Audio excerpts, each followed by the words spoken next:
So, good day mga ka-aquatic. So, andito ako ngayon sa isang fish pond kung saan yung tito ko ay binabantayan niya.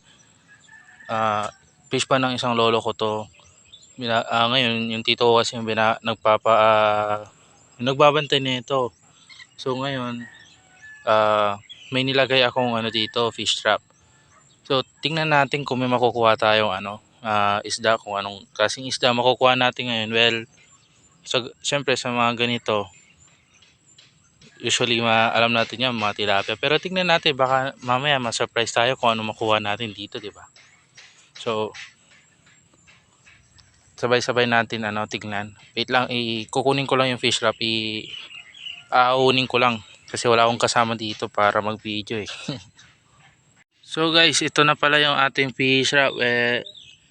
Medyo good sign kasi gumagalaw. Mukhang madami atang laman nito. Wait lang angat natin ng konti. Oo nga, madami guys.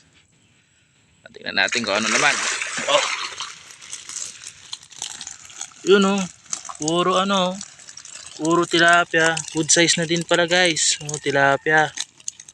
Yan Uy, may mga native guys. So yan yung kulay itim, native yan guys ha. Yan, ganda, native. Sarap yan. Pero mga yan, gagawin nating feeders yan sa mga monster kung sakala may gustong bumili. Or yung iba dito, pwede na natin siguro i-breeding. Try natin mag-breeding yung natural way ng tilapia kung paano mag-breeding. Wait lang guys ilipat ko muna sila sa timba.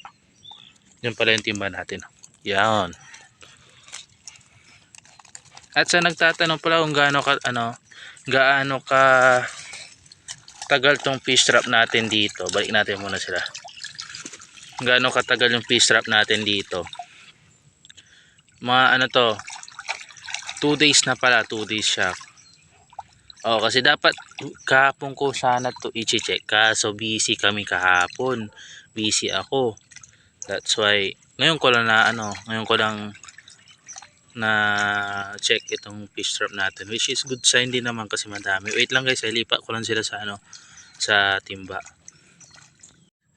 So hi guys, ito kakatapos ko lang magtanggal ng mga nakita nating tilapia dito sa fish trap. Ayan, walang may natira. Yan, andito na silang lahat. Yan. Hindi ko na nabilang kasi ang dami nila, siguro mahigit 50 piraso. Oo, pero hindi pare-pareho yung size nila. Pero okay natin. Malay na pang feeder sa mga catfish ganyan, sa natin sa monster fish natin, or kahit pwede na din kung ulam. Pwede na din mga good size yung iba pang ulam na din. So, dito ko na i-end yung video guys. So, please like and share and subscribe to my YouTube channel.